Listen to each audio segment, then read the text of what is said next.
2024 meeting of the Countywide Bicycle and Pedestrian Advisory Committee. And we'll start with introductions. I'm JP Harries with the City of Cotati. Dana Trey, SCTA, RCPA. Hi, Gavin Waters, citizen rep from City of Sebastopol. Chris Barney, SCTA, RCPA. Drew Nichols, SCTA, RCPA. That Fred, SCTA. Elizabeth Tyree, Sonoma County Regional Parks. Paul Schwartz, citizen representative, Santa Rosa City. Alexander Oseguera, City of Santa Rosa. And Drew, can you let us know who is online?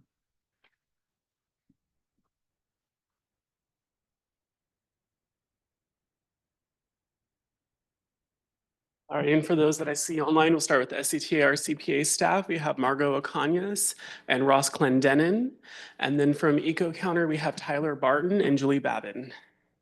Thank you. And then Emily Sharton from the Sonoma County Bicycle Coalition will be walking in just a second. Perfect. Sorry, how to get you that choice. Okay, item number 2 is approval of meeting notes. However, we don't have a quorum, so we'll be passing on that. Actually, good, Mr. Chair. Since we don't have a quorum, we will need to ask if the folks here are okay with holding a meeting of the whole. So where we don't vote on any items, but can still discuss the items on the agenda. Okay, so can I have a show of hands of anybody that would not like to hold the meeting? Online? No objection on my side. Okay, then we will continue with the committee of the whole. And item number 3 is notes from the last meeting, September 24th, which was also committee of the whole. Chair, I do want to just for the record, on September 24th, I did not catch the name of Paul Schwartz, so I left that blank. So just want to make it clear for the record that Paul Schwartz was in attendance on September 24th. Perfect. Thank you for that clarification. All right, item number 4, public comment on items not on the regular agenda. Any comments from anybody here in the room? Online? We have no members. Okay. Item number 5, active transportation counters, presentation from EcoCounter.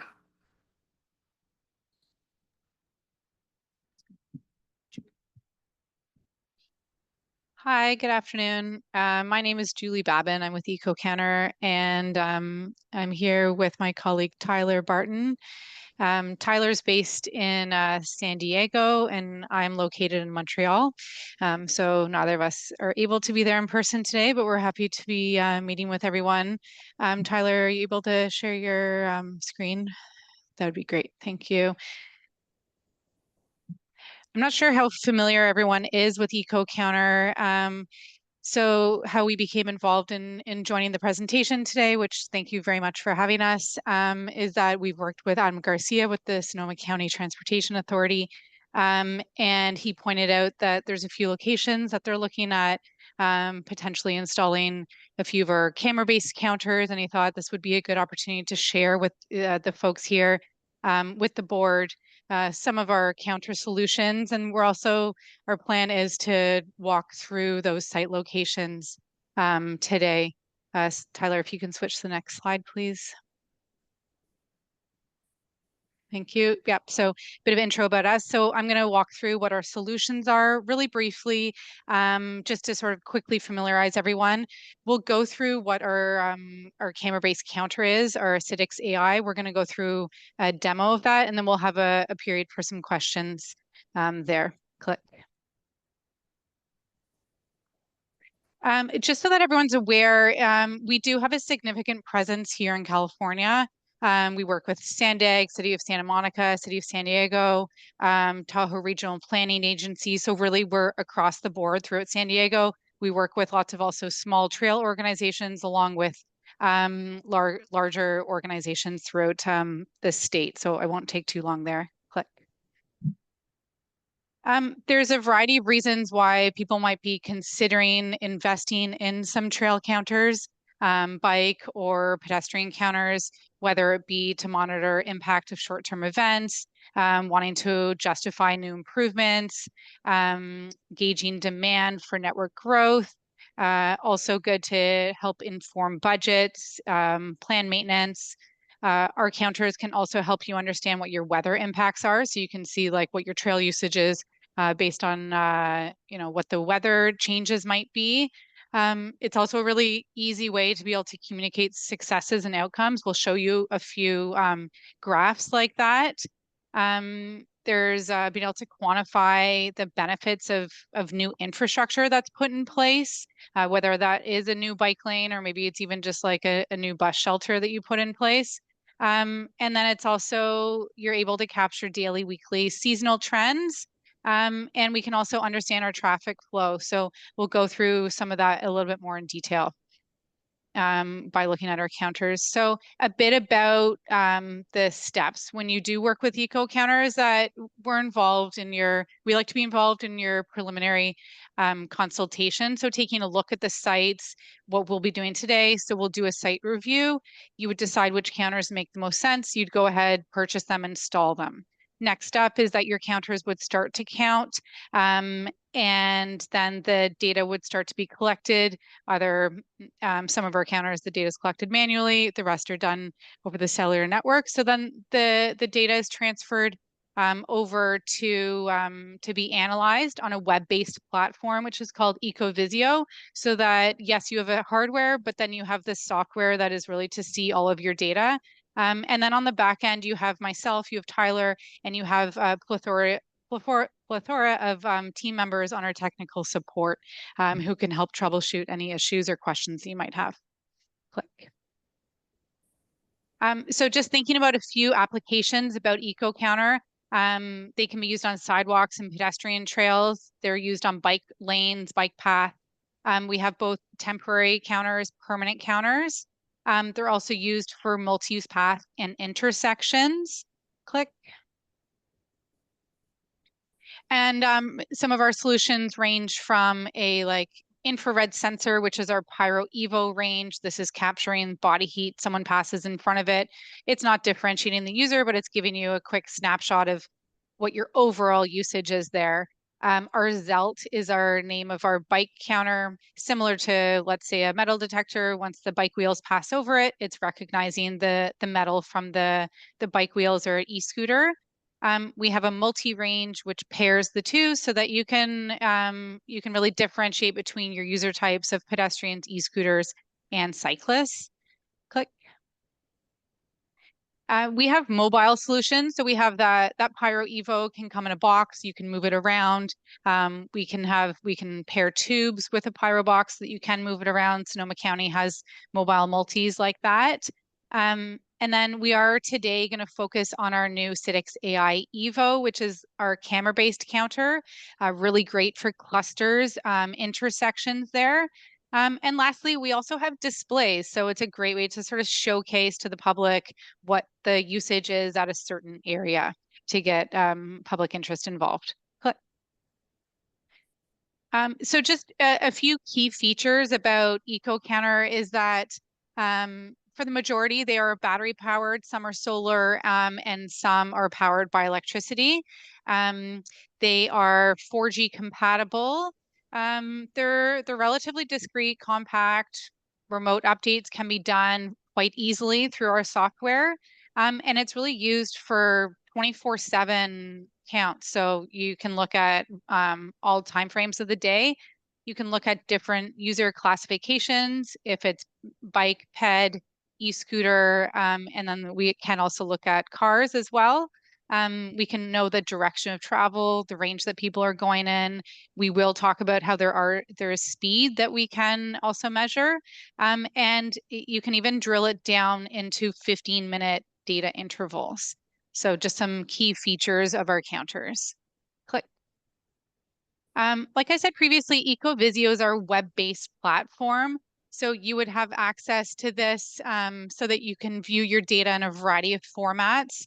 You can see it in chart format. You can look at trends from year to year, month to month. You can look at key figures of, what your most impressive day is year over year, or you can look at your total numbers for this year. You can take a look at, what weather is affecting your data. And you can also share this data quite easily. If there's different jurisdictions that want to, there might be a counter that's sort of shared between two places, then two jurisdictions. Both places can have access to the data, and it is really easy to share info that way. Click. And then I just also want to touch on, we have a data services team. So as much as we have hardware, we've got software to support your studies. We also recognize the importance of data services and data scientists. So we do have a team that can validate your data. They can reconstruct any anomalies. So they would take a look at if there was maybe sort of an environmental issue that happened to a counter that caused there being a gap in the data. And then they would point that out. They can reconstruct that data. They can also work with you on some data extrapolation. So if we're wanting to look at sort of a greater area and we only have a few counters that are installed, we're also working on data fusion. So that's working with some big data companies as well. And that's something that is coming down the line. But we are really recognizing the importance of doing data fusion of ground truth data with big data as well. And I'm going to pass it over to Tyler, who's going to talk about our CITIX AI AVO. Thank you, everyone. Yep. Hi, everyone. As Julie mentioned, I'm coming to you from the southern part of the state in San Diego. I'm the California-based representative for EcoCounter, so I would likely be working with a few of you in the future. But we're going to talk about the CITIX AI EVO, as that was what was most interest for this conversation, which is, again, the camera-based solution. But better than me talking about it, I think you'd prefer to see a video. So I'm going to play just a 1-minute video with an overview on this product.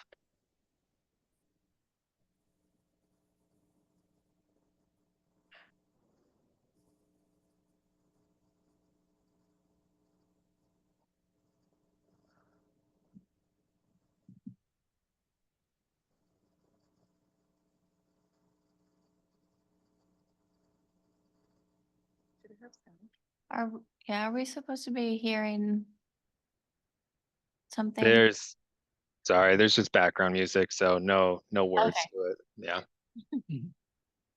Sorry for the awkward silence, guys. We can make our own background music.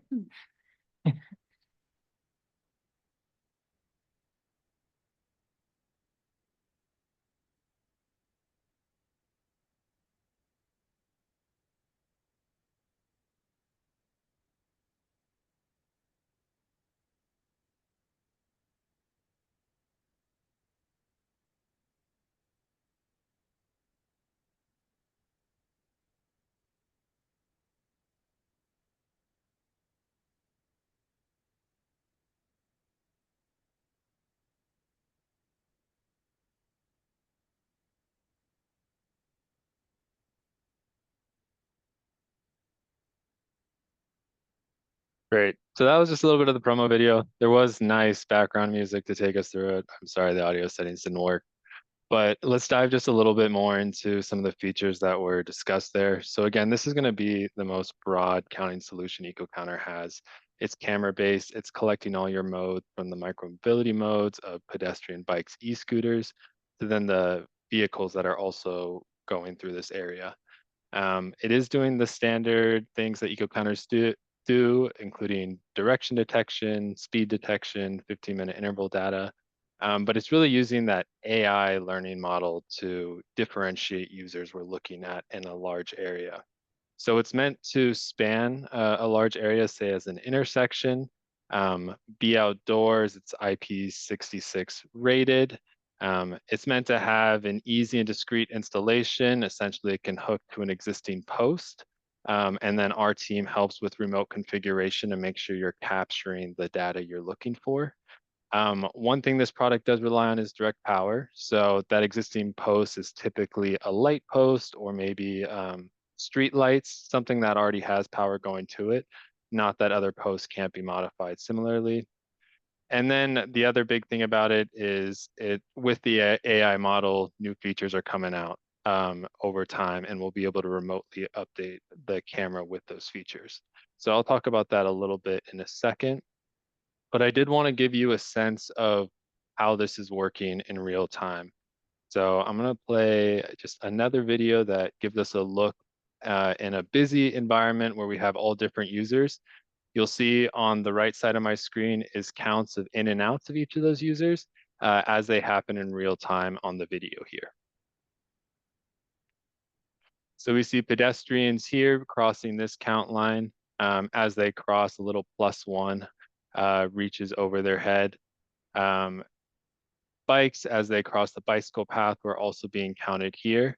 This particular location, they were just interested in pedestrians and bicycles. So while vehicles are being recognized by the camera, they're not necessarily being counted, as we don't have a specific screen line to count those vehicles. So we see the bikes here passing through just one more time.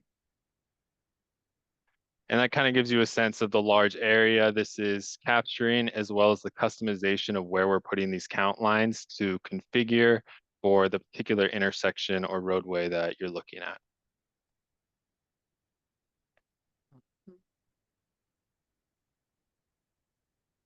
That logged me out of my PowerPoint. Apologize, guys.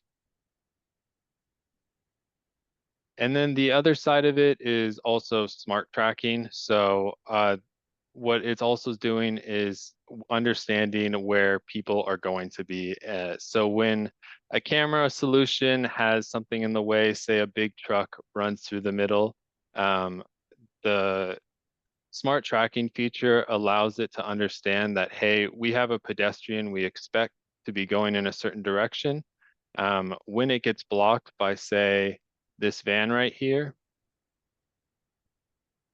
it recognizes the pedestrian is still behind that van. So say if it were to cross that count line in that moment, it's able to intelligently understand that that's the same pedestrian, there was a person there. So you're not getting some skewed data of missed people because of different happenings in the intersection.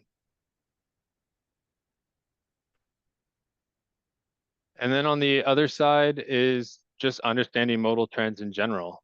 So with this solution, because we're capturing pedestrians, bike, e-scooters, vehicles, it's really a good long-term solution to understand how modal trends are shifting throughout certain areas. So I'll show just one more video that gives us a highlight of what it looks like when vehicles are going through the intersection. So we see two bicyclists crossing the bike path here. They'll be registered as count. But after they move by and vehicles have the right of way, the vehicles are then crossing their own count lines, registering counts themselves. So this is an area where it appears vehicles are dominating, but the idea would be in the solution sits long enough that you'd be able to capture those trends over time to see how many more people are biking instead of taking vehicles, walking across the intersection, etc. We see all three users of those classes being represented here.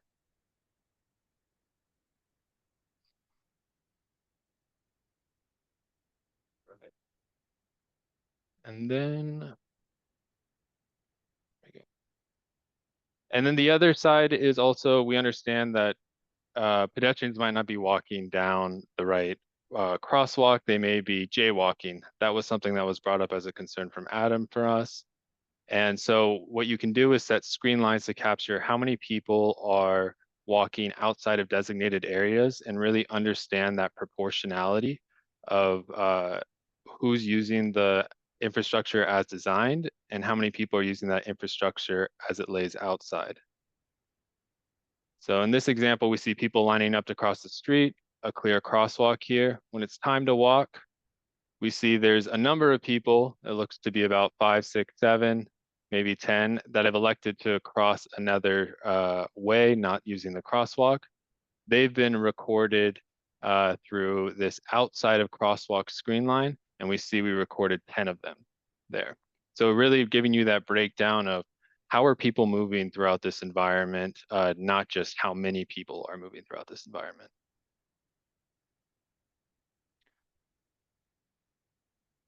And then as Julie mentioned, the other benefit to this is that we're capturing speed.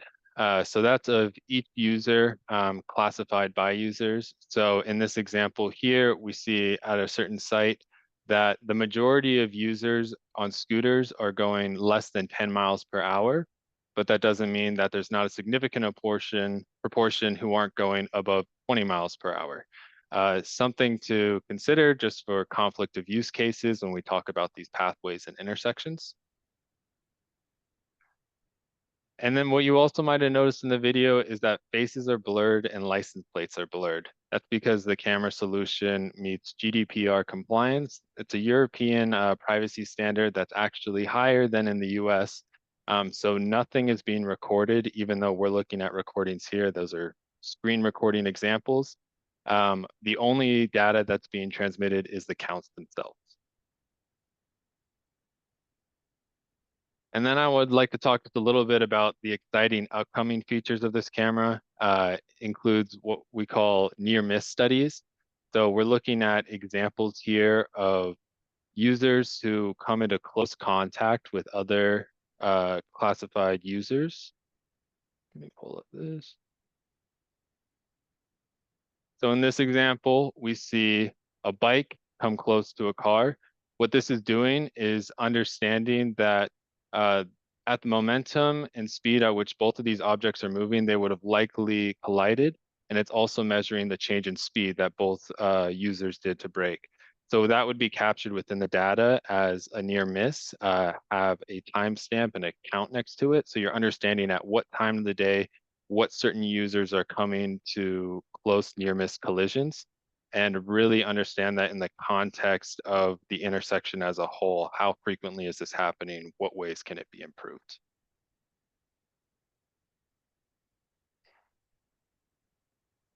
And we have that in 3 different levels, or we'll have that in 3 different levels. So there's level 1, 2, and 3. That's going to be dependent on the speed or severity at which the collision was likely to happen. Again, giving a little bit more of that granularity as to how intense these collisions are, or these near misses are.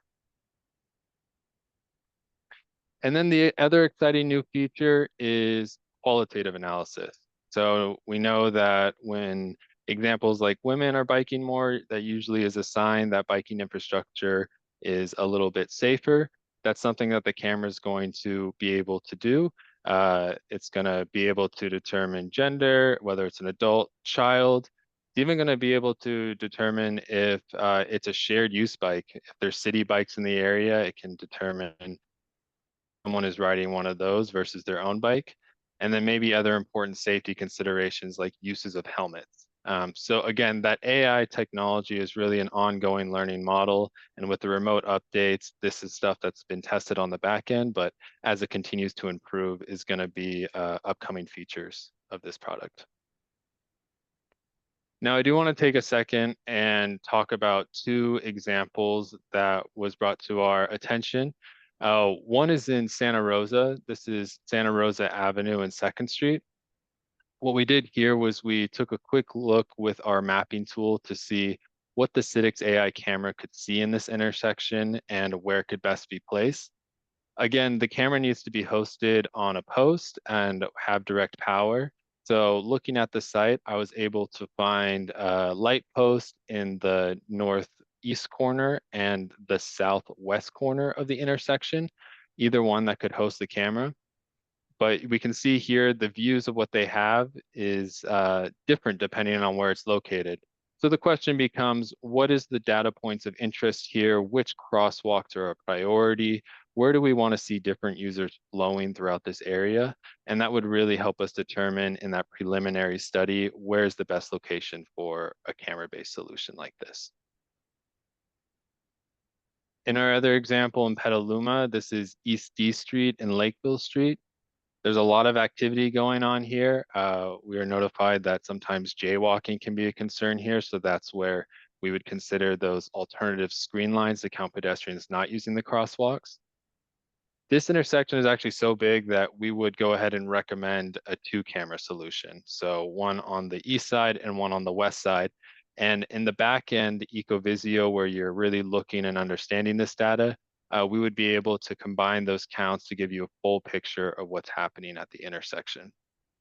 Again, it comes down to client priority as to where and what data is of priority to be collected. But we do this preliminary study with our tools to really give a sense of what you can expect from it. So with that, I just want to close out this presentation. Thank you guys for giving us the time. Julie and I are both available for questions if there's any at this time. Thank you, Julie and Tyler, for that really interesting presentation. Are there any questions for EcoCounter here? Elizabeth? Yeah, so I have a question on one of the parameters you had that you didn't give me a description for. What does IP66 mean for durability? Yeah, it's a weatherproofing standard. So it essentially says it's waterproof rating level. So again, just speaking to the compliance of being able to sit outside and handle the elements. So it could work at the coast, for example, where you have the salt water. Yes, and for example, we do have one client who's waiting to install these, but down here in my neck of the woods in Encinitas, which is a coastal community in San Diego, and they will be installing these soon. So we'll soon have proof of concept in these coastal areas. Thank you. Well, You're saying that you can count near misses, you can count pedestrians walking outside the area. Do you have some sort of program to indicate violations where people aren't yielding, riding the wrong way down the road? That kind of stuff, so that we can maybe get some information about what sort of education, enforcement, and infrastructure modifications are needed? Sure, yeah, and that's where we would work with you to really understand at this particular location, what are the concerns? So with these screen lines that are drawn here, people crossing them, we're getting not just only counts, but in and out counts. So if there's a one way of travel, you expect maybe bicyclists to go on one side of the street and they're going down that path the opposite direction, we would be able to capture that as an out count instead of an in count. So you would be getting this in raw data figures as far as the proportion that these occurrences are happening. Thank you. You said you had some clients in Sonoma County. Are they using the Citrix AI program? Not using the Citrix at the moment, as this is the newest product, top of the line that's out there. So we're promoting it within California in the area. But like I said, there are a couple clients who already have purchased these counters. We're just waiting for installation in California, and I can definitely follow up with results of that. The videos you did see, though, are from live results, both in France and our North America office in Montreal.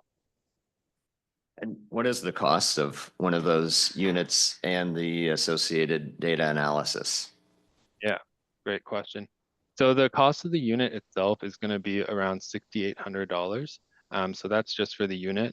As far as ongoing costs, EcoCounter utilizes a subscription-based model. So there's a subscription to EcoVisio, which allows access to the data, data storage, continued developments into the platform. That is $540 per counter per year. But with the Citrix camera, we also have an AI licensing subscription that goes towards the real-time processing. And Julie, correct me if I'm wrong, but that is around the $375 range, depending on the number of users that you're looking to classify. Yeah, for bike, ped, e-scooter, and then just all cars, it's $375. And then if you want to differentiate between the vehicle classification, it's $540. and that's So, per camera? yeah, exactly. Yep, per camera per year. So when it comes to processing, that's all happening in real time, and you get access to the data immediately via the yearly subscription. So there's no coming to EcoCounter saying, can we have the data now? It's showing up on your end and close to real time.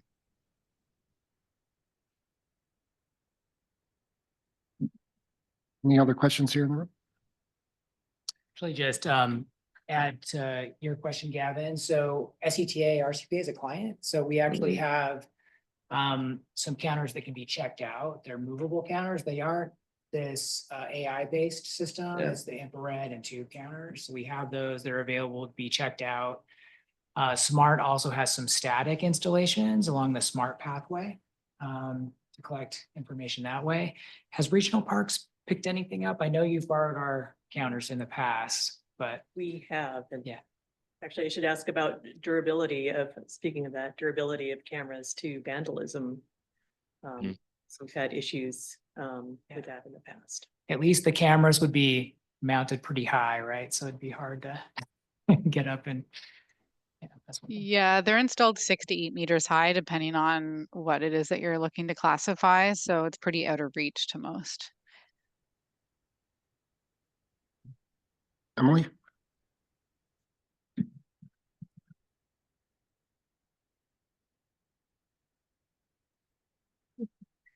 I have a question, I guess more for SCTA than for these folks, but I'm just curious. I mean, I know that you have these counters already that are available for use by different jurisdictions. How would these be used? How and where, I guess?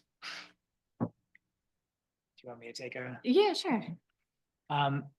So these, I think the portability is difficult with these, right? They need a power source and they need to be mounted high up. So, I think this would mostly be something that maybe the city of Santa Rosa or one of the jurisdictions would, purchase and install. So, I think we'd keep the portable counter program going that people could check out, but, this is maybe it doesn't really fit that, checkout library system we have going right now. But, maybe it's a question for Dana if TDA funding could potentially be used for installations like this. Yeah, definitely. I think if a jurisdiction wanted to purchase something like this, it would be eligible for the TDA 3 funding.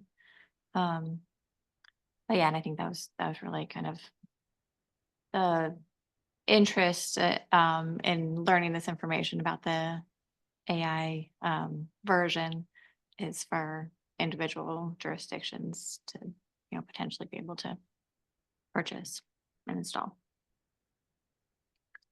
What is the life of the AI camera generally, are you finding? Yeah, because it's a direct power camera, there's no battery life to it, so it's going to continue to work continuously as long as it's having that power input. The total product life for these products, we usually say about 10 years. As far as this product specifically, I'd have to follow up just because it's new and just confirm if there's any other details on that. Okay, thanks, Paul. It makes me wonder, what's the warranty on the equipment?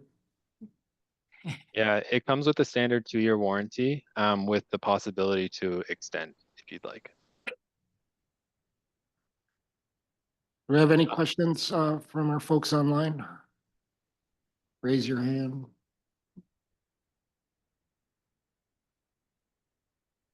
Do you see any, Drew? Okay.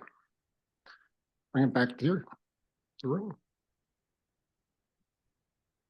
If I may offer one more suggestion, just from a data perspective, if you have this counter loan program with these mobile counters, as Julie had recommended, there is an extrapolation option. So if you have permanent counters with, say, the Civics, but you're interested in understanding usage of bicycles around that intersection down different pathways, extrapolation could be a tool for you where you have short-term counts and you compare it to this long-term data to really give you that that bigger picture of what's happening around these long-term count locations.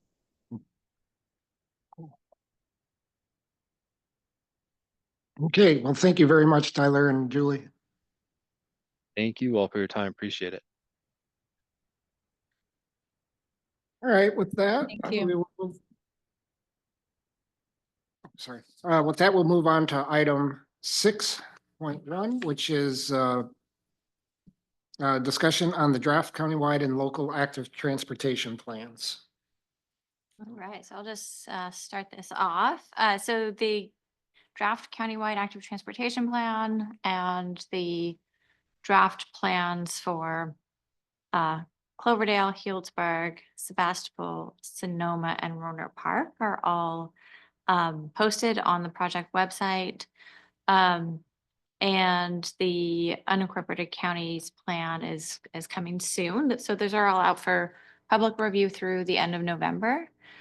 The countywide plan, just as a reminder, it acts as an umbrella under which the local plans sit. So the way we're presenting it is volume 1, and then the local jurisdiction plans are part of volume 2. The local jurisdiction plans are adopted as standalone plans as well. So it's both part of the countywide plan, but also individual plans. We have some language in the countywide plan about being able to incorporate other local plans as they're adopted. So for example, City of Santa Rosa, City of Petaluma, and Town of Windsor are updating their plans through independent processes. But once those are adopted, we can, through an administrative process, incorporate that into the countywide plan.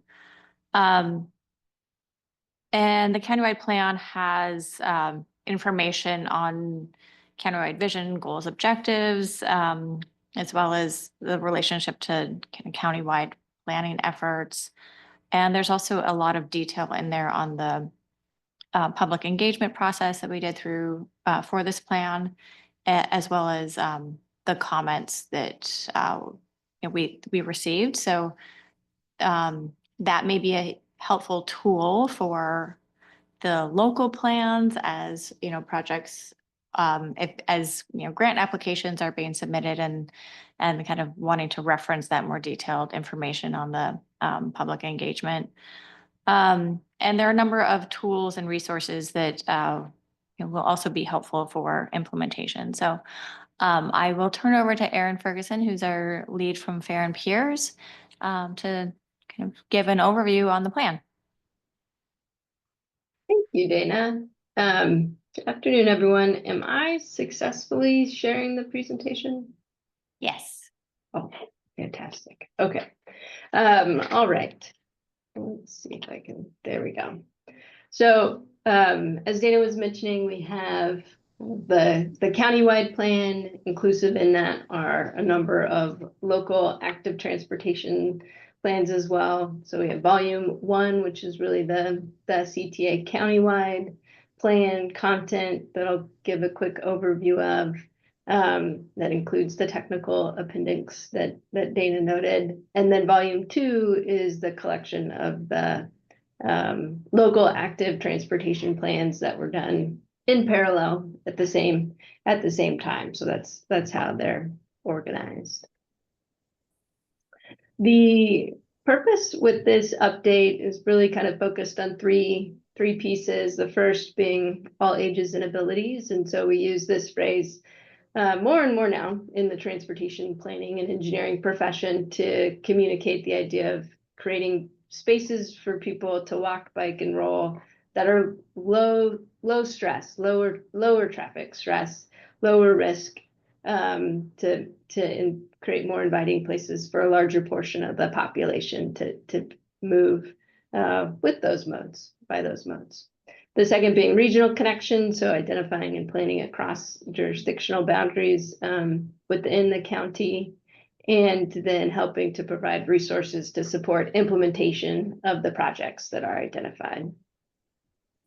So this has been our schedule to give a sense of the various kind of tasks that our activities and work were grouped into. You can see that on the left with this slide, and then kind of we're now in that yellow month of October here towards the end of 2024, where we've done the previous kind of existing conditions assessment and technical analysis to understand needs and opportunities, been gathering community input along the way, and developed those draft draft projects and policies and programs and have organized things into the draft plans themselves that are available for public review through the end of November. So the vision that we've arrived at here is on this slide. I'll read it aloud, but we have a vision and some goals on the following slide that set a direction for the plan content and themes in the plan. But the vision is our guiding principles are to improve safety, connectivity, equity, and quality of life. Walking, biking, and rolling shall be safe and appealing modes for people of all ages and abilities to use for everyday transportation and recreation. And then our goals again center the first around creating a connected and reliable active transportation network. The second, that is a safe and well-maintained network, connecting again to kind of the Vision Zero, countywide Vision Zero, as well as local safety plans and policies. And the third is that it's community-oriented and place-based, recognizing there's a diversity of communities and diversity of users and uses, and so making this a network that can support all of those uses across the county. So today, this is kind of a highlight of when we look at local jurisdictions across the county from a bike perspective, what the different types of bike facilities are, kind of number of miles within each of the jurisdictions. And for most jurisdictions, maybe not quite all, but for most jurisdictions in the county, kind of our existing bicycle facilities tend to be bike lanes. So we've striped and marked bike lanes. There's also a fair amount of multi-use paths, and then I think bike routes have, like many communities, helped to serve as in some places kind of connections for the bike network, or at least a designated route on residential streets. And then we've started to see more use of separated bike lanes. And that is where we're providing more physical separation between where a person rides a bike and where vehicles are moving and passing by. So as we think about these different types of facilities, from an engineering and planning perspective, it's the separated bike lanes, the multi-use paths those two types of facilities that tend to help create the lowest stress environment. And so we see kind of an opportunity with this plan to continue to enhance the amount or the use of those lower stress facilities, as well as opportunities to use those as ways to connect to transit. Can I make a comment real quick? Sure. Yeah, if you wouldn't mind going back just one slide. I mean, the standard these days is really that fourth column over there, separated bike lane. And you'll notice that those totals are exceptionally low. I mean, you look at the number of bike lanes, which, I mean, that's painted infrastructure on a road with automobiles. That's what the county considers the majority of their bicycle infrastructure, quote unquote. And it's not really infrastructure at all. Only the separated bike lane and maybe the multi-use path is infrastructure. And you can see, I mean, like this table just highlights for me how shockingly low the separated bike lane section is in this county. One of the most progressive counties in the nation, probably, and one of the wealthiest as well. I mean, in my opinion, the county has to do much better than, what is that, like 3 miles of separated bike lane? It's ridiculous. Sorry for the passion. Go ahead, Eric. All right, I'll keep going. So overview of our engagement over the course of the last year or so. So we've had regular updates to local advisory bodies as well as countywide committees to give kind of what we've framed were characterized as milestone updates, roughly 3 across the development of the plans. We've also held 2 focus group discussions, and so this was something that we did in collaboration with one Latino service providers to help organize more of a youth or young adult focus group discussion, and that was earlier this year in January. And then we also had a focus group discussions focused on individuals with disabilities, and that was held in coordination with Sonoma County's Paratransit Committee in March earlier this year. And those were really to try to focus on understanding what are some of the barriers or limitations in being able to use and travel by active transportation modes, including connections to transit and transit service. And so those focus group discussions were helpful in informing some of the policies and programs, as well as some of the other kind of planning activities that SCTA has underway. And then we have had 3, we're kind of just starting the 3rd phase of engagement with the general public. The first 2 phases, we had 1 a year ago, roughly in fall, really focusing on doing quite a bit of pop-up events and showing up where there were already kind of community gatherings to begin to gather people's, well, both bring awareness to this activity, but also gather people's input on needs and concerns. So I had an online survey and interactive map for that purpose. And then in the spring of this year, coming back, doing more pop-up events as well as community workshops with the local agency staff to present and get feedback on draft projects and priorities for the plan. And then now we have the draft plans available for public review and comment on the project website. So from a countywide perspective, one of the key focuses was identifying regional routes. And so we're showing a few pieces of information on this map.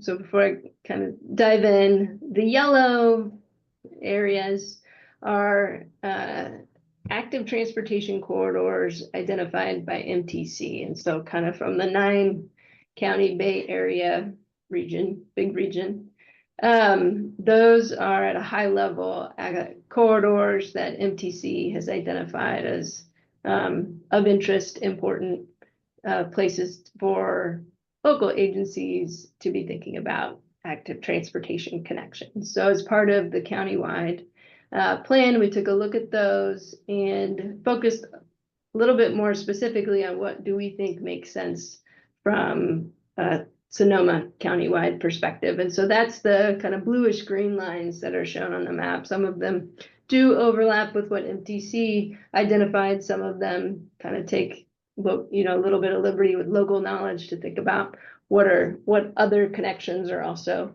important. But these are really developed around understanding how do we create connections between communities as well as to in the county, as well as kind of to either existing or future transit regional hubs of activity.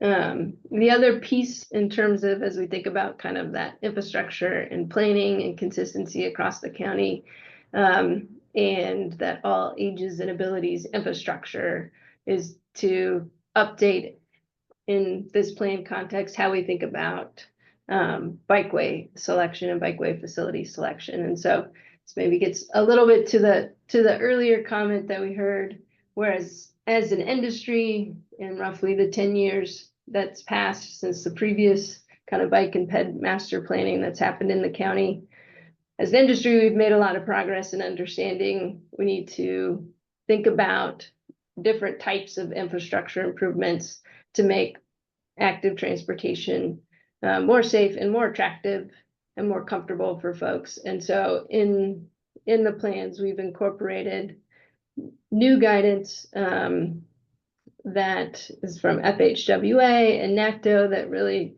thinks about, okay, as vehicle speeds increase and as vehicle volumes increase, we want to be looking at types of facilities, the types of bike facilities that create more space and more protection for vulnerable road users.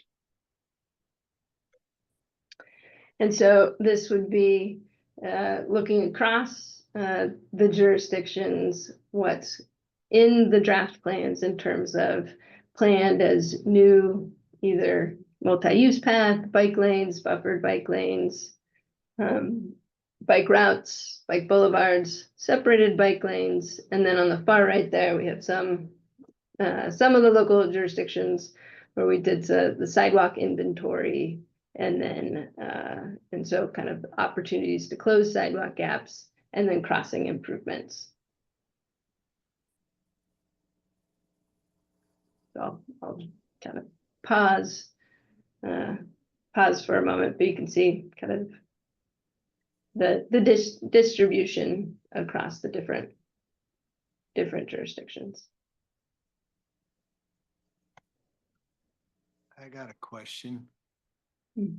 How Yes. come you guys have the city of Petaluma and the city of Santa Rosa in there, but we don't have our summary of our planned facilities? Like, there's no like miles for any of our stuff or city of Petaluma. So I know we're doing our own plan, but then why even have us on this list, I guess, you know, if we're not gonna add those in there. Yeah, we can add, I think that's a point of coordination, either add what's in a currently adopted plan, or since there's a process to update the plan, add what's in the current draft. I think we're just recognizing we're on a different timeline. And so kind of, we can work with you and Dana to figure out what information you feel like would be most appropriate to kind of have recorded in this version of the countywide ATP. Thank you. Yeah.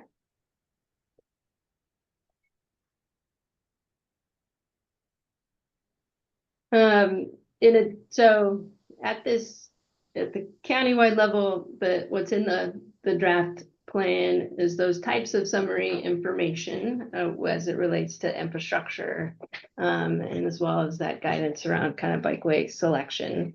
The specific projects in the countywide plan really largely refer to what's in the local ATPs. The one place where that's a little different is we do specify for that kind of regional routes for that to build out that regional route network. We do show the project list in a project map that would be associated with building out that network. But a lot of the details in terms of specific projects are in the local ATP plans in that volume too. To help support, again, so kind of thinking about implementation and helping support taking the projects from those local plans and moving them towards things that are built. We include some engineering resources, so kind of a toolbox or examples. We have them organized by kind of general groupings of bicycle facilities, toolbox, pedestrian facility types of treatments, and then traffic calming. And so there's different types of treatments that can be used, and these are just two quick examples of how that information is presented in the plan. And then to kind of further supplement that, there is a technical appendix that again is there for information and resources to support implementation. And the technical appendix covers some information around micromobility, bikeway selection, and key design attributes, quick build implementation, intersection design, and amenities to improve user experience. So a few examples.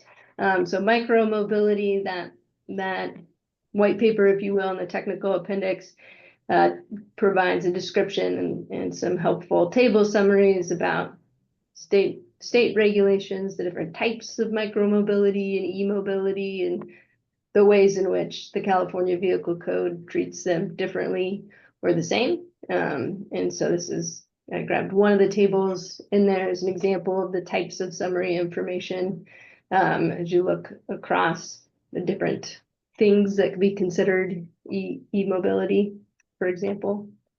Also talks about some of the key kind of indicators for as we think about shared micromobility programs or shared mobility programs. What are some of the important indicators around kind of what would make them successful or sustainable?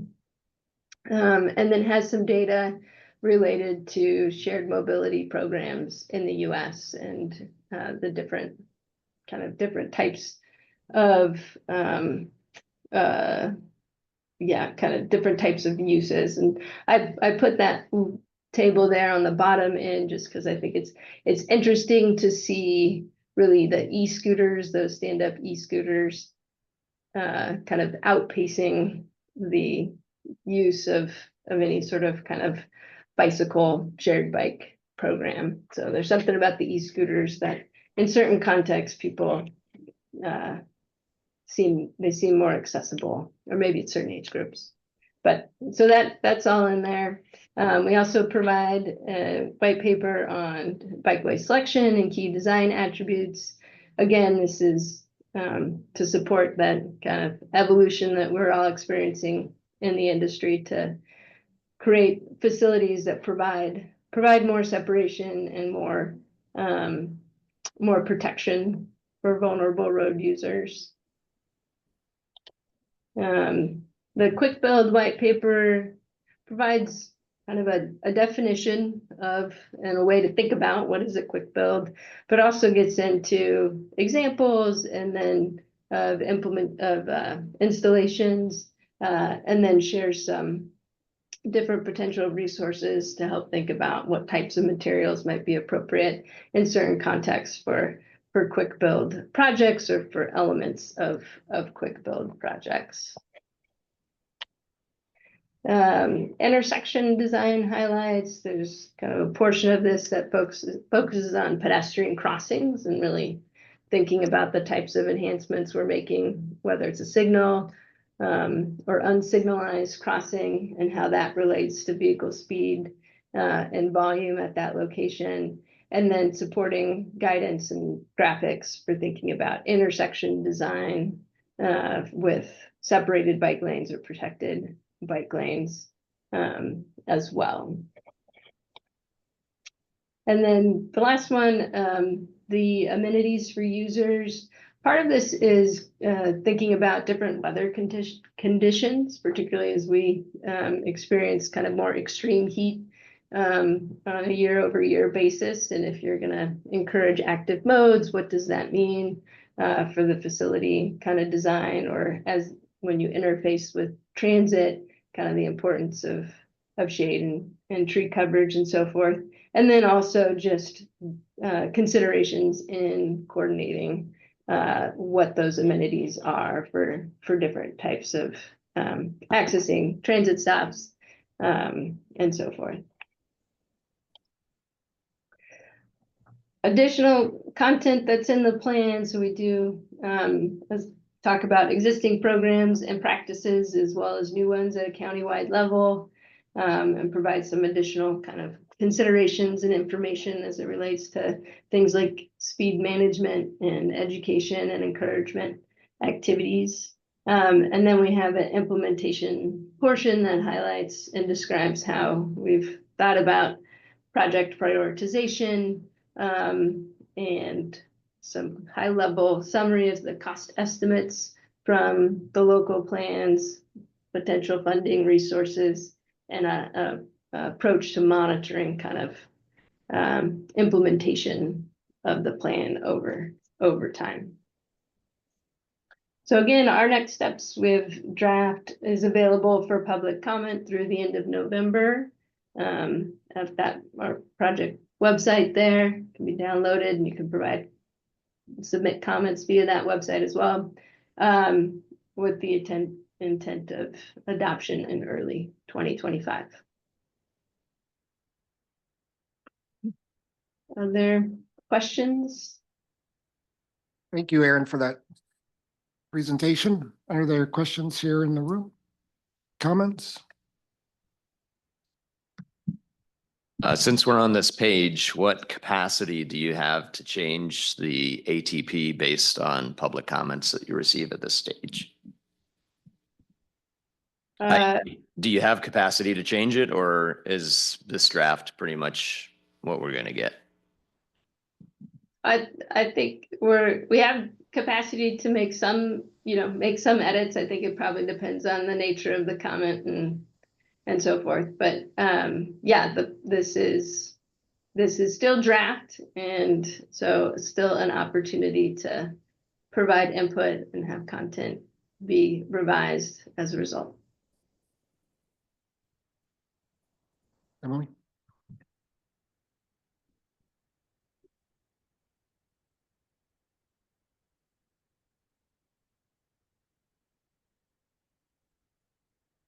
No. Erin, I don't know if you can see me, but it's Emily from the Bike Coalition. And I had a few questions about the draft, which I guess I'll just list first. So in the project list, I'm curious what the blue highlights are. There's a bunch of projects that are highlighted in blue. And then I'm also curious, there are projects listed from a handful of jurisdictions. And I'm curious sort of how and why these were selected. And then I guess also I'm still curious about the regional routes. For instance, when you go in the list of projects, I don't know, as an example, project 7419, it just says it's building a bike lane on a regional route. And it looks like on the map that it's River Road, but I don't, I'm just curious kind of what that is meant to designate. And then my last question is just, I'm kind of a point of order, I guess. I'm assuming both this plan, the countywide plan, and the unincorporated plan are going to go before the Board of Supervisors for approval. But just wanted to confirm that. And then I just wanted to say thanks also for including information on quick builds, because I do think this is becoming a topic that at least I'm hearing as some of the local plans are getting reviewed. There's definitely questions about how projects are going to get funded. Where is this money going to come from? And I think there is, well, at least I hope we would encourage that there start to be more discussion on, quick builds, demonstration projects, things that can happen fast and start to sort of chip away at the creation of a network. So thank you for including that in this presentation also. Yeah, thank you. Yeah, I think I can knock up a few of those, but then Dana, maybe I'll let you add on or chime in. The blue highlights are projects that overlap with Caltrans right away. So we intended to footnote that, but if we didn't, we can add that. But that's just to help clarify where there will need to be coordination with Caltrans. In the countywide plan, the list of projects is limited to those projects needed to build out what the regional route network.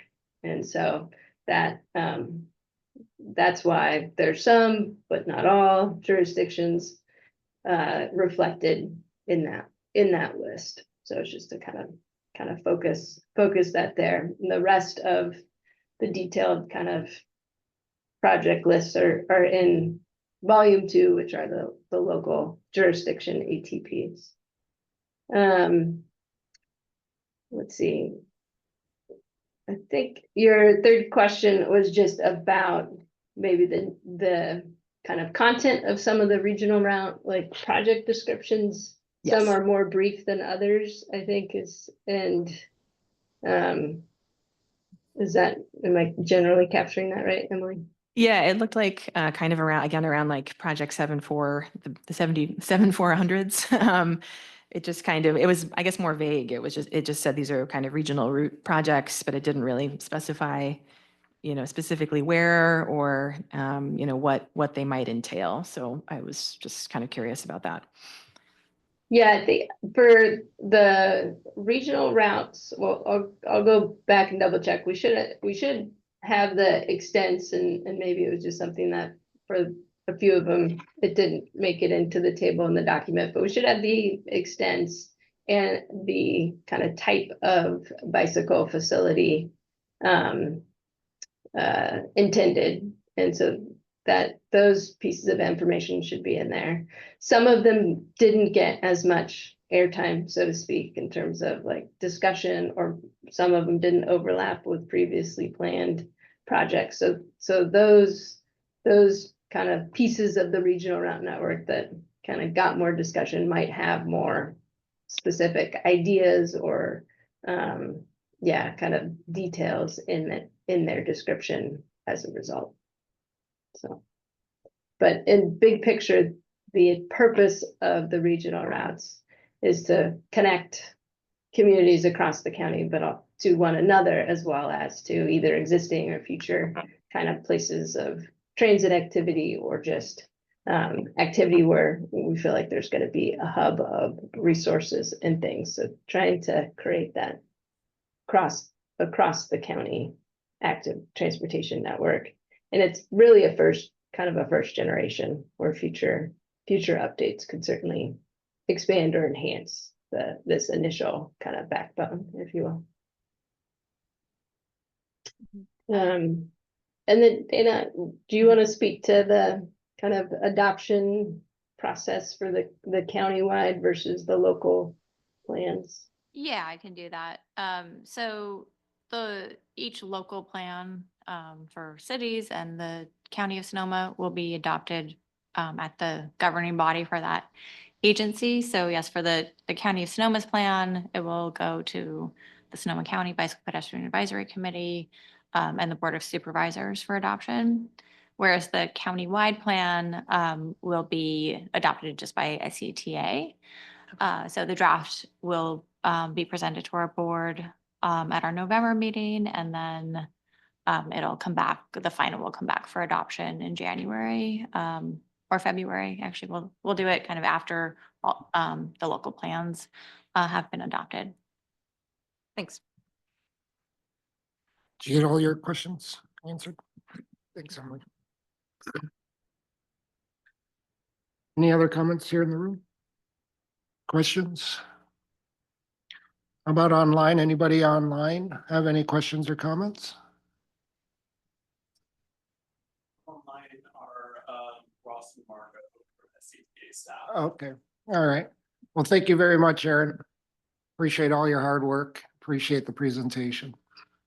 Thank you.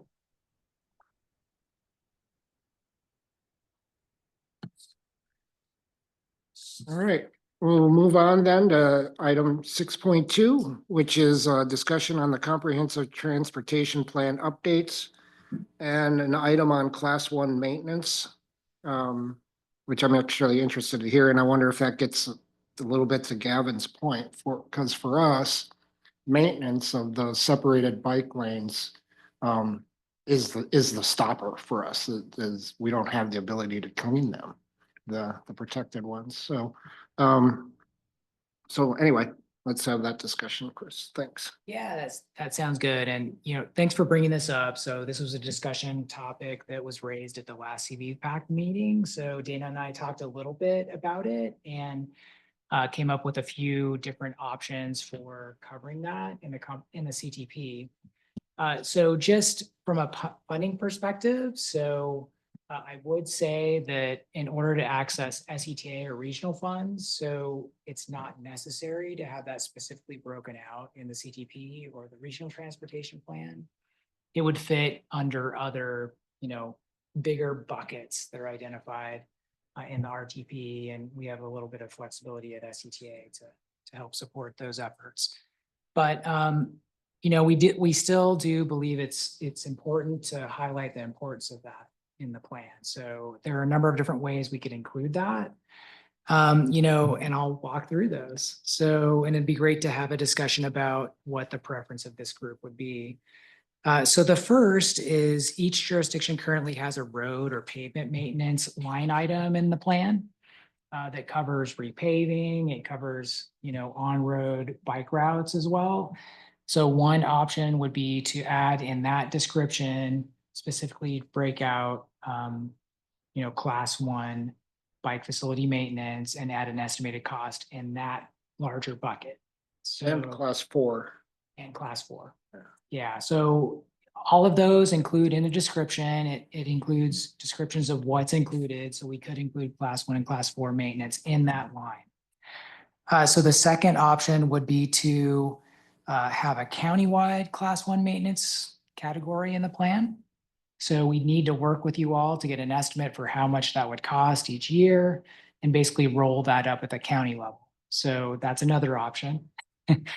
The third option would be to have a separate class 1 maintenance category for each jurisdiction. So separate from the road and pavement maintenance line item. And then the fourth option is each jurisdiction has a larger bucket or programmatic category, including smaller projects in your bicycle pedestrian master plans. So it could be included in that as well, and included in the description and including the cost in that category. So those are a few different options. It'd be great to, get your feedback, and we can talk about, the best way to proceed on that. So I would say in any case, we need to get some sort of estimate from you on what those costs would be, unless you're just going to work with your own public works staff to include it in that road maintenance category. So with that, I'll turn it back over to the group. Okay, any comments from anybody here at the group? Questions? I think you should consider volunteers. Volunteers to clean. Sure. In Sebastopol, we have had a number of complaints about leaves on the Joe Rodota Trail. And, thinking about it the other day, I thought, well, I could just go out there with a leaf blower and remove the leaves myself if I have the spare time. I'm sure there's other people that might be willing to contribute. Yeah, well, we could add that as an option. I don't know how that works because of liability issues, but bring that up to our staff.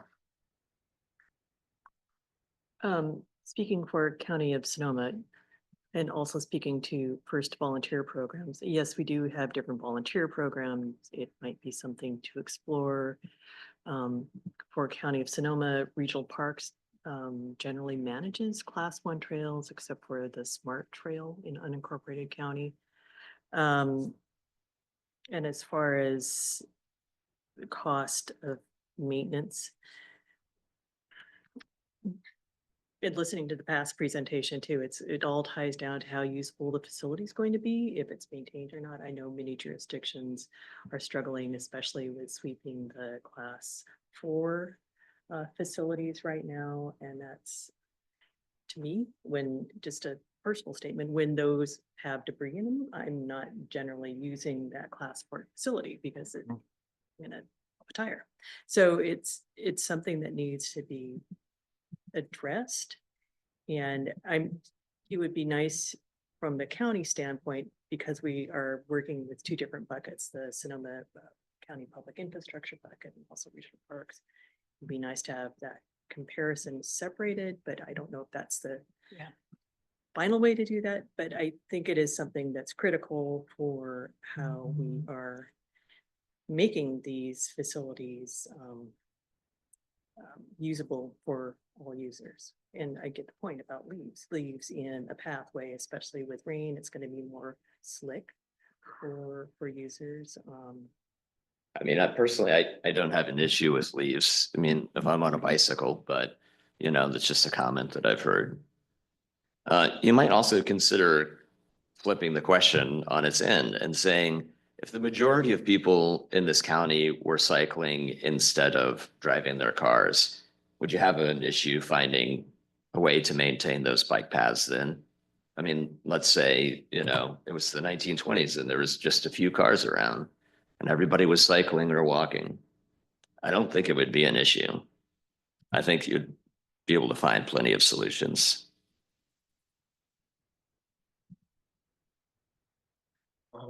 Without talking to anyone at our city, I kind of like the idea of breaking it out as a separate line item, because I think it's often the forgotten stepchild, that, we have our maintenance budgets, but it's all roads, and Yeah, so I kind of like that idea, especially if it could help to identify funding that could be directed specifically to bicycle and pedestrian facilities. And with its own little separate bucket of maintenance money. Yeah, I think it daylights it a little bit more. It elevates the importance to have it separated Yeah. for sure. So. I was just thinking in terms of promoting cycling as a peer with automobile traffic, it would be good to have it in the roads budget as a line item. You got road maintenance for the cars, road maintenance for the bikes. It's all the same. Everybody's equal, right?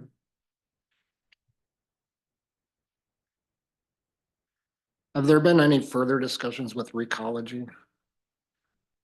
I'm not sure. Has the city of Santa Rosa? Yeah, I think Tarina is trying to pick that back up. We just got a new zero waste coordinator. So just coordinating with that person and kind of moving that forward more.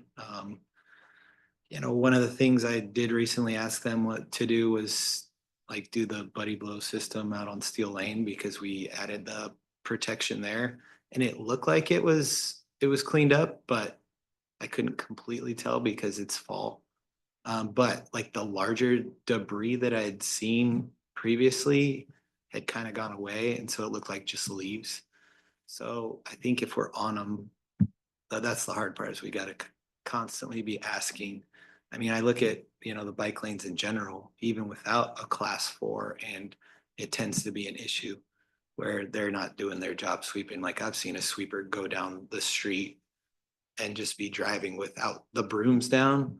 And so they're not picking anything up that way, right? Or they're not using the water and the water kind of helps clean and get more debris up as well.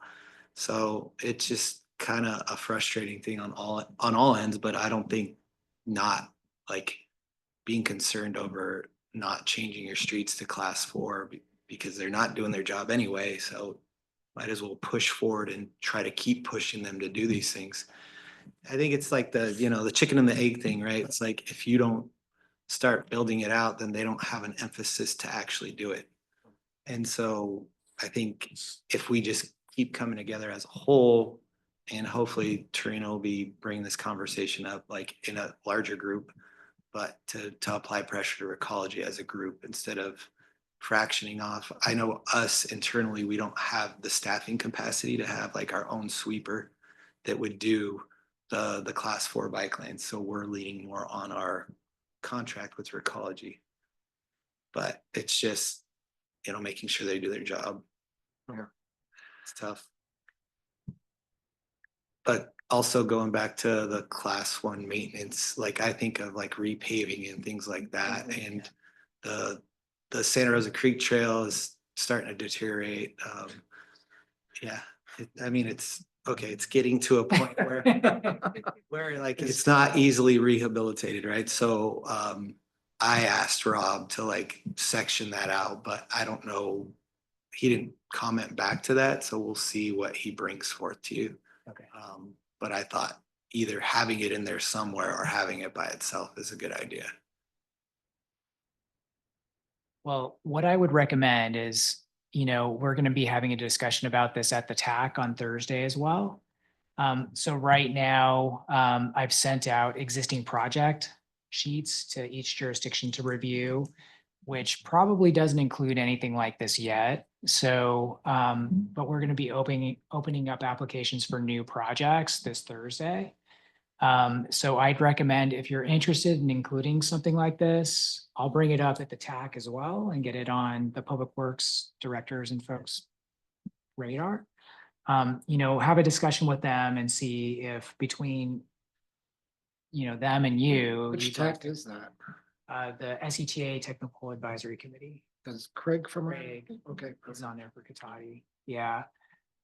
So I'll bring that up that there's interest from the CBPAC in, breaking out maintenance and reconstruction costs, right, for class 1 and class 4s, and include that somewhere in the CTP, either as an individual line item per jurisdiction. I think it makes a lot of sense for regional parks and probably other jurisdictions to break that out, or another option if, you know, if Rob decides to include it in the overall maintenance category, at least include in the description that it's included in there, I think would be important too.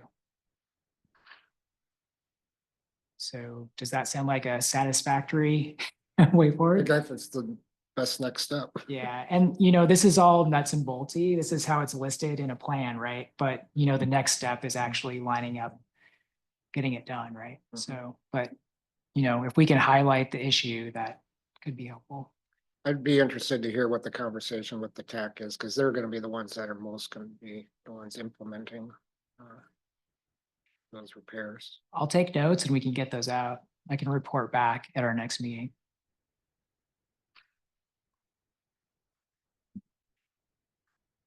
All right, and on that, part of this same discussion is the virtual town hall meeting on October 22nd at 6 p.m. There's an announcement. That's tonight. Yeah. Oh, it is tonight, isn't it? We have Yeah. city council. Yeah, so we're going to be hosting a webinar. So we'll be talking a little bit about the comprehensive transportation plan, what it is, what we're planning on updating as part of that. And then a big part of it is a progress report on how we're doing on achieving our goals, right? Like how many bike facilities we've constructed over the past 5 years, how safety is looking, how we're doing on greenhouse gas emissions, things like that. So that's a piece of it. We also have some interactive polls embedded in that webinar as well. So yeah, if you're interested, a registration QR code and links in the packet. And then did you want to talk about the survey? Yeah, so we also have a survey up on the CTP update landing page. So again, there's a link and a QR code attached to that. So that's going to be open probably until next summer. And we're working to gather information on transportation priorities in Sonoma County. And we'll use that to report out and develop, you know, the final plan next fall. Next, all the way until summer. Yeah, because we're going to be doing outreach over the next, you know, 9 months or so. So we want to have it available and open throughout that entire period. That's All it right. for CTP right now. Let's move on then to item 7.1, which is roundtable discussion. I really don't have a lot to report on. I just felt like I reported a couple weeks ago. San Rosa? I mean, the same, our active transportation plan, like you can go on our website and take a survey, or go on our map, our live map to, you know, fill out, to review our draft recommendations for the plan. And then also starting November 1st, we're gonna have a survey for the steel lane pilot study as well. So, and that'll run till the 30th of November. Elizabeth? Nothing to report today, although input on a lot of these plans right now. Okay. How about Gavin? Anything from Sebastopol to report out? Yeah, so John Jay couldn't be here today, but he asked me to pass on the Sebastopol ATP will go to the Sebastopol Planning Commission tonight at 6 p.m. They'll also have an update on the Sustainable Transportation Grant tonight as well. And we'll hold public open house second week in November pertaining to the Sustainable Transportation Grant. And then from a personal perspective, if I could just say that feedback that I've been hearing on the Sebastopol active transportation plan, it's not comprehensive enough. There's not enough definitions in it. For example, what is a bike boulevard? And I saw a little bit in that Fair and Pure's presentation about what constitutes a bike boulevard, but, you know, spelled out in plain language in the plan. And then some have criticized the output of the draft Sebastopol ATP, given the time and expense of developing it. And they say that it's too piecemeal and not visual enough. So just some of the feedback that I'm sure the Sebastopol Planning Commission will be hearing tonight. I heard the same kind of feedback regarding bike boulevards. People were questioning, what is that compared to like bike lane? Yeah, I couldn't find a definition online readily. So if anybody here has some insight, as far as I can tell, it's just the addition of the green sign on a post and maybe Sharrows, but that's just a guess. Yes, Right, go ahead. okay. I thought it also included traffic calming features. So it's more than just the Sharrows, it'd be some speed humps and bulb outs and, Yeah, so I think the differentiation between a class 4 bikeway, which is essentially signage and or sharrows, and a bicycle boulevard is that a bicycle boulevard includes other traffic calming elements. Mhm. And that is to really, if you look at the all ages and abilities definitions for traffic speed and volume, those traffic calming elements should bring the traffic speeds and or volumes down to where a bicycle boulevard is, warranted for that type of roadway. Maybe feels more comfortable.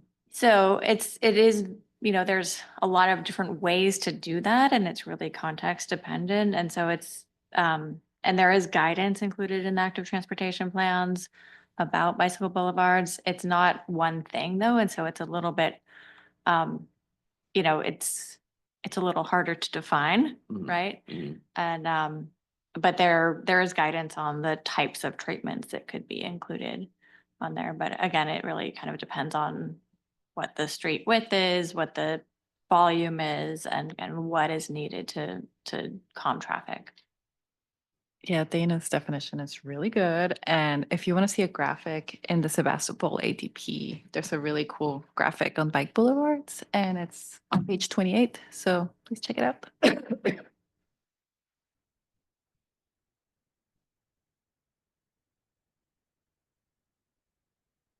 okay, then an update on shared micromobility. We're live.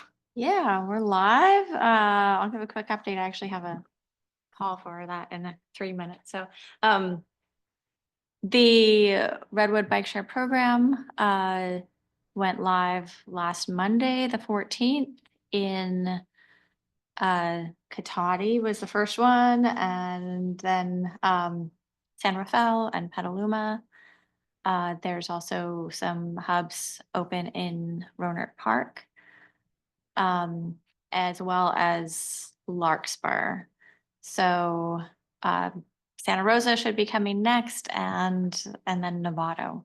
So yeah, it's been just about a week. This is sort of a soft launch, so we have not done real marketing and engagement, but from what I heard yesterday, there had been a couple hundred rides so far, just people kind of coming across them and checking them out and riding them around. So more to come. How do you feel about the program now that it's had its soft launch? I'm really happy to get to this point. It's been a long time coming, and I think that the team has done a really good job. It's not been an easy task working with all of the different jurisdictions and their different processes and legal and insurance requirements and all of that. So I think they've done a really good job getting to this point. Have you heard any feedback yet? Other than, there's been several hundred rides. No, not really. I've heard a little. Two times I've heard the same thing, and so I have to try it. I haven't tried the bike yet, but apparently what I heard is like doesn't seem to be much pedal resistance. It's not like pedal assist. It's or maybe just spin, and it kind of goes to a speed, and then you gotta slow yourself down or something. So I have to try it and see what it feels like. But it's either on or off is kind of the impression I got. Yeah, I would say it has a good, pretty good assist to it. So there's not too much effort needed to pedal. But I'm gonna run and, but you could continue on.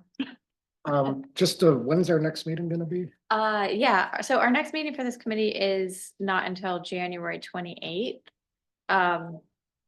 And so we essentially canceling the November meeting to have this meeting today. The January 28th meeting, we will have election of chair and vice chair, so. You it'd don't be show great if up, you it's show an up. automatic. You're automatically a chair. But yeah, it'd be great, if folks could show up and, vote on that, and, volunteers are always, welcome. Thank you, Dana. Thank you. All right, then just one other thing, which is other business comments or announcements by anybody? And nope, it's all SCTA up there. Okay, then with that, we're adjourned. Thank you, everybody.